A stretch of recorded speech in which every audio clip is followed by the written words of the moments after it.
Jemaat kita ini kan semua ada yang dari Katolik, jadi nggak ada soal lagi di era sekarang, nggak soal lagi gereja. Latar belakang apapun engkau tidak ada soal, karena Tuhan yang berjanji Dia tidak pilih bulu. Manusialah yang membuat nama-nama gereja. Manusialah yang membuat nama-nama gereja. Bagi Tuhan nggak ada itu gereja. Tuhan hanya bilang, Rohnya akan dicurahkan bagi setiap orang yang haus dan lapar.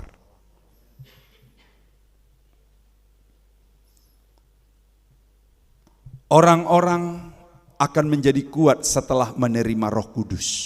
Dia akan kuat. Dia seperti dapat doping ya. Jadi orang yang menerima Roh Kudus seperti dia disuntikan kekuatan yang baru. Itulah power tadi. Power Holy Spirit. Kekuatan dari Roh Kudus masuk ke kita. Maka pelayanan hidupnya, penginjilannya luar biasa. Nah, kita lihat satu hamba Tuhan yang bernama Simon Petrus. Kita tahu Simon Petrus ini dulu dia penakut. Sebelum dia dipenuhi Roh Kudus. Kita ingat 3 kali sebelum dia diurapi Roh Kudus. Guru, Tuhan, kemana engkau pergi, aku akan mengikut engkau. Bahkan nyawaku akan kupertaruhkan untukmu, katanya. Itu sebelum diurapi Roh Kudus. Maka adalah orang berkata, kayaknya kau murid Yesus. Dari logat bahasamu. Kan bisa saja orang tahu. Saya kemana-mana kalau saya bicara biasa dibilang, kayaknya om orang Batak ya. Dari mana tahu? Logat bahasanya, katanya. Nah, kira-kira begitu. Petrus, dari logat bahasamu kayaknya kamu murid Yesus ya? Dia bilang, enggak, kebetulan aja sama logatnya. Datang lagi yang kedua, kayaknya dari rupa-rupamu biasa kamu kayaknya ikut KKR Tuhan Yesus ya? Enggak, mirip aja itu, bukan. Yang terakhir siapa? Terakhir ada seorang perempuan. Perempuan bilang, kamu kan Petrus yang biasa ikut-ikut Yesus, yang selalu pungut persembahan, apalah kira-kira, bagi-bagi roti. Saya berapa kali saya lihat kamu, enggak sungguh, enggak. Akhirnya berkokoklah ayam.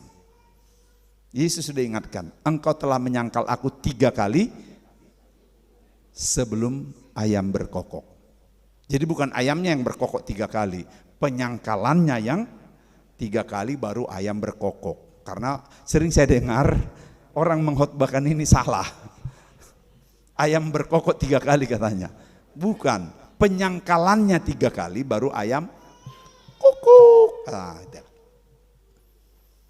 Baru dia teringat lalu dia menyesal. Inilah orang yang belum diurapi. Inilah orang yang belum menerima power, takut. Hanya ditanya identitas. Hanya ditanya, kamu gereja nangis-nangis ya? Enggak. Karena kita punya identitas. Narwastu itu adalah minyak yang harum, yang lewat proses yang penuh penderitaan. Gereja kita ini gereja penderitaan.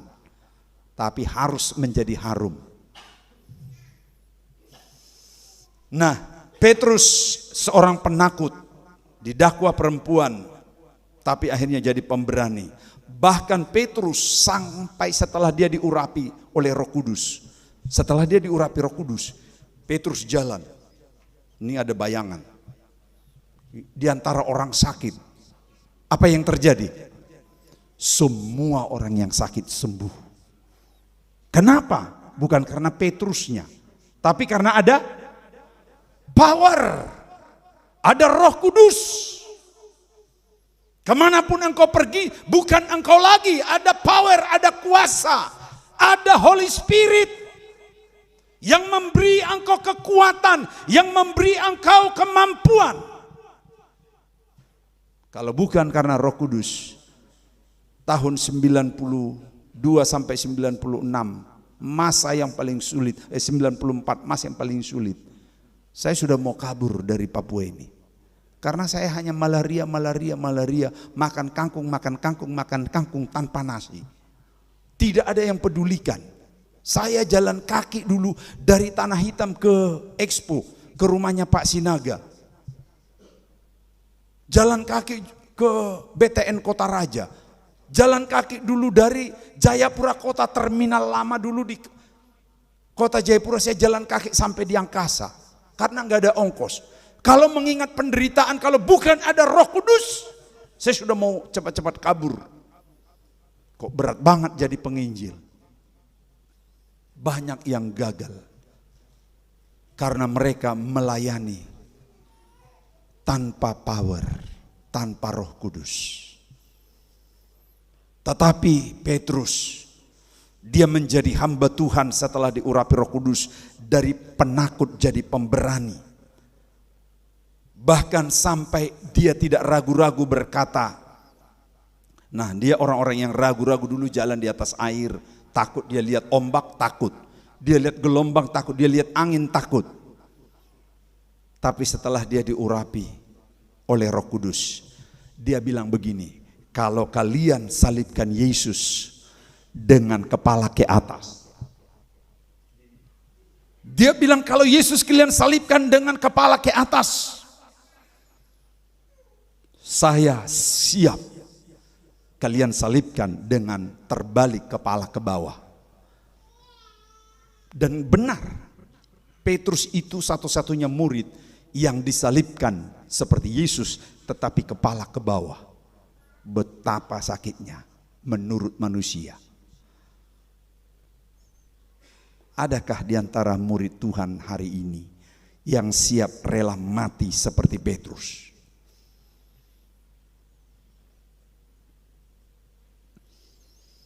Kemudian Stefanus, dia adalah murid yang rela mati martir, dilempari di hadapan massa. Stefanus mati martir, dilempari. Tapi kalau kita buka di dalam Kisah Para Rasul, tapi nggak usah kita buka semua, panjang. Di dalam Kisah Para Rasul pasal 6 ayat 8 sampai 15 dan pasal 7 ayat 55 sampai 60. Dikatakan di situ, dia dilempari dengan batu. Batu yang pertama, batu yang kedua, hanya dengan tuduhan-tuduhan palsu. Ada orang yang dikompor-kompori. Bilang aja, kalian mengaku bahwa dia mengajarkan dan menghina bait suci, menghina Musa. Mereka kan saat itu mengagumi Nabi Musa. Jadi dituduhlah dia seolah-olah apa yang kalau dibilang itu biasanya penistaan, penistaan agama, penistaan Nabi Musa ya. Ya kira-kira begitulah. Akhirnya hukum memutuskan dia dilempari dengan batu. Tapi kalau baca ayat itu nanti, baca ayat yang saya tuliskan ini, disebut di situ yang pertama, wajahnya penuh kemuliaan. Seperti tidak sakit lemparan batu demi batu. Wajahnya senyum penuh kemuliaan. Karena ada kekuatan menahan penderitaan. Setelah itu lagi ada kata-kata yang diucapkan. Apa kata-kata yang diucapkan? Kalau ini kita buka kah? Coba kita buka pasal 7 ayat 55 sampai 60. Kisah pasal 7.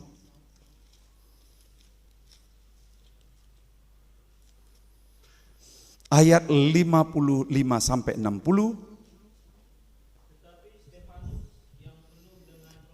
Tetapi Stefanus yang penuh dengan Roh Kudus menatap ke langit. Dia melihat kemuliaan Tuhan. Terus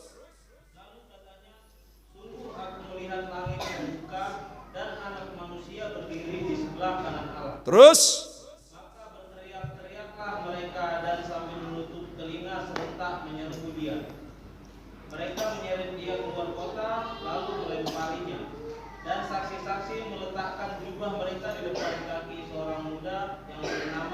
Ya, Saulus sebelum bertobat jadi Paulus, dia pun jadi saksi menyaksikan kematian Stefanus. Terus Sedang mereka melemparinya, Stefanus berdoa, katanya, "Ya Tuhan Yesus, terimalah rohku." terus Sambil berlutut ia berseru dengan suara nyaring, "Tuhan, janganlah tanggungan dosa ini kepada mereka." Dan dengan perkataan itu meninggallah ia. bayangkan, dia bilang jangan tanggungkan lemparan-lemparan, dosa lemparan-lemparan ini kepada yang melempar. Masih adakah orang Kristen yang mau mengampuni orang yang menganiaya dia? Hampir tidak ada. Tapi kalau ada Roh Kudus di dalam hati kita, pengampunan itu enggak sulit dilepaskan. Puji Tuhan. Stefanus dikatakan di ayat 55 tadi, tetapi Stefanus yang penuh dengan Roh Kudus, dia tidak takut mati karena Injil, karena menjadi saksi Yesus Kristus. Sekalipun lemparan-lemparan batu menghujam di kepala dan sekujur tubuhnya, tapi seperti dia tidak merasakan, dia melihat ada kemuliaan Tuhan. Dan demikian juga Rasul Paulus, latar belakang orang hebat, dosen terkemuka, orang yang mungkin berduit, tetapi dia rela menderita demi Injil. Jadi kalau orang berduit terima Tuhan, dia enggak takut rugi, dia enggak takut menderita. Bahkan dia menjadi orang yang sangat rela berkorban. Dia membuat usaha. Dia membuat usaha tujuannya bukan untuk kaya. Dia membuat usaha hanya untuk menopang pemberitaan Injil. Dia buat bengkel las tenda. Dulu saya pernah, ada yang masih ingat saya pernah bikin bengkel las. Semua itu saya lalui bagian dari proses. Sudah sedikit yang tahu. Bapak Ibu Saudara yang kekasih, dan Roh Kudus menjadi sumber kepenuhan apa yang menjadi keperluan kita. Di dalam kitab Roma pasal 8 ayat 14 sampai 17. Dia adalah sumber kepenuhan apa yang menjadi keperluan kita. Jadi Roh Kudus itu melebihi dari apa yang kita perlu. Kalau Roh Kudus aja sudah diberi, maka yang lain itu udah otomatis. Kan barang paling mahal sudah diberi, apalagi barang yang murah. Nah itu ayatnya berkata. Saya sedikit ingin bicara dulu tentang dunia perbankan yang terkait dengan ini. Ya, di jemaat ini kan ada lebih kurang 10 orang bank. Saya nggak tahu, bisa nanti dicek. Kenapa saya katakan Roh Kudus itu menjadi sumber kepenuhan apa yang menjadi keperluan kita sebagai orang yang percaya. Roh Kudus itu menjadi sumber. Saya menyebutnya dia begini. Kan tidak apa-apa sekali-sekali kita masuk di area dunia perbankan, karena jarang orang khotbah tentang dunia perbankan. Jadi saya menyebutnya dia, Roh Kudus itu bagaikan kartu debit, bukan kartu kredit. Beda nggak kartu debit dengan kartu kredit?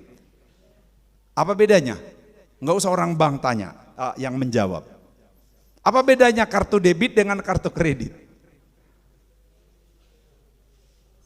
Saya dulu punya dua-dua, punya kartu kredit, punya kartu debit. Jadi kalau saya punya kartu kredit, saya bisa ambil apa saja, betul ya? Sampai batas limitnya saat itu kartu kredit saya kalau tidak salah sampai 100 juta lah. Jadi saya bisa ambil ke toko mana, saya tinggal kasih kartu kredit. Sampai habis 100 juta, lewat dari situ nggak bisa lagi. Tapi tahu itu apa?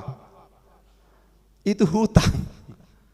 Makanya saya nggak menyebut bahwa Tuhan memenuhi kita apabila Roh Kudus sudah ada, kita tidak bagaikan mendapat kartu kredit, itu utang. Jadi jangan banggalah belanja dengan kartu kredit. Karena banyak orang belanja dengan kartu kredit, setelah ditagih sama orang bank, dia nggak bisa bayar. Jadinya masalah, dipanggil-panggil dia. Jadi kita bukan seperti diberi kartu kredit, tapi kita diberi, Roh Kudus itu memenuhi keperluan kita. Kita diberi kartu debit. Debit itu apa? Jadi kita dapat kartu debit, di dalamnya itu uang kita, bukan kredit. Kalau yang kredit tadi itu kosong. Kita hanya dihutangkan dulu, nanti tinggal ditambah bunganya apanya gitu. Tapi kalau kita menerima Roh Kudus, sama seperti memenuhi kebutuhan kita, kita diberi kartu debit. Mau belanja. Bapak Ibu Saudaraku, apabila saudara memang memiliki kartu itu, boleh-boleh saja. Tapi hitung baik, jangan bikin malu di belakangan hari. Karena ngambilnya enak, bayarnya sulit. Ada motto satu, menyelesaikan masalah tanpa jangan sebut nanti. Padahal menambah masalah menurut saya. Menyelesaikan masalah tambah masalah. Bukan motto kita itu. Lebih bagus kita punya Roh Kudus. Roh Kudus itu sumber segala-galanya. Kalau yang sudah paling mahal sudah Tuhan beri. Makanya ketika doa 10 malam gak usah doa, Tuhan tolonglah bayarkan ini, Tuhan tolonglah ini. Gak usah. Doa 10 malam itu doa kita hanya Roh Kudus, Roh Kudus, Roh Kudus. Kalau kita sudah terima Roh Kudus, tidak mungkin diterlantarkan Tuhan kita. Kita telah menerima kartu debit ketika kita sudah menerima Roh Kudus untuk memenuhi segala keperluan kita. Kalau kita sudah jadi wakilnya Tuhan, ambasadornya Tuhan di bumi ini, disebut dia menyertai kita. Kira-kira kalau dibilang begini, Jokowi menyertai kita kemanapun, senang gak? Penyertaannya itu kan banyak. Bisa lewat ada ajudannya mendamping kita, kita ke toko, ada yang menyertai kita. Kita kemanapun aman karena ada yang menyertai pas pampres. Kemanapun kita pergi, bangga ya. Tapi masih ada yang lebih hebat menyertai kita. Siapa? Yesus lewat rohnya. Aku menyertai kamu sampai kepada kesudahan zaman. Hari ini dia memberi kita kuasa supaya kemanapun kita pergi. Dia telah membekali kita dengan kartu debit yang tak terbatas, tidak ada limit. Apa? Unlimited ya istilahnya. Unlimited, tiada batas.